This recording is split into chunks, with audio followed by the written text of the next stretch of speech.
What's up, YouTube? We are going to get right into comparing and rating cologne at Sephora. I'm going to start with the great everyday scent, which is Versace Eros. In my opinion, number 1 is EDT, number 2 is EDP, and number 3 is Flame. I wasn't really fond of Flame. I think the pepper and geranium is a bit overpowering.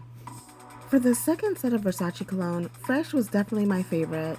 The notes fruit, saffron, and musk blend so well together. This made the other two scents forgettable, but if I had to rate these, number 1, Fresh, 2, For Men, and number 3, Dylan Blue. I was very impressed by YSL's L'Homme. These work in all settings, including everyday, office, and date night. La Nuit would be number 1. The cardamom really stands out in this. Number 2 is tied between L'Homme, Le Parfum, and the Blue. I say this because these both smell great, but it really depends on your preference if you like aquatic fresh or woody scents. And for the last YSL colognes, we have Y. To me, all three were just okay, and to be honest, it wouldn't be something that I would purchase. If I had to rate it, number 1, EDT, number 2, EDP, and number 3, Parfum. They all smell the same, it's just the intensity level changes.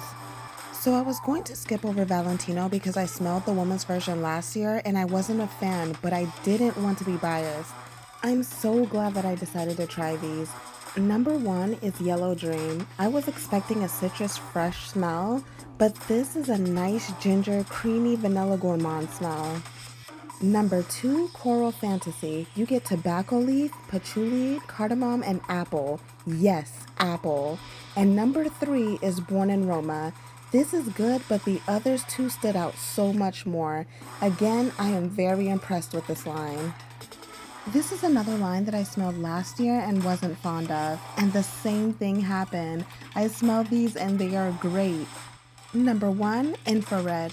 Number 2, Extreme. And number 3, Night Vision.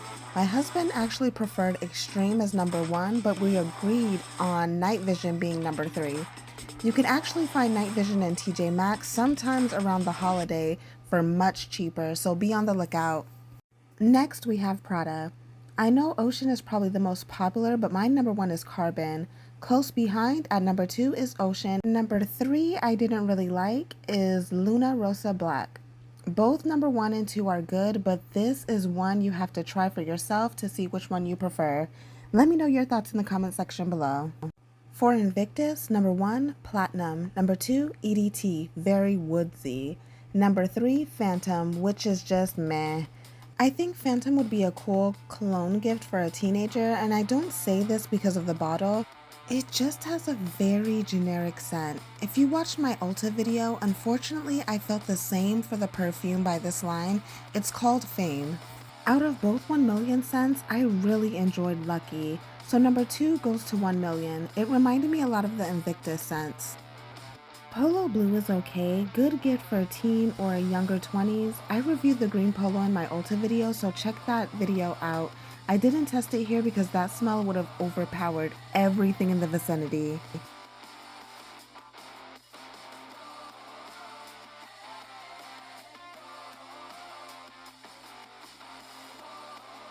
For Burberry, I highly recommend Hero. Number 1 for a nice manly scent.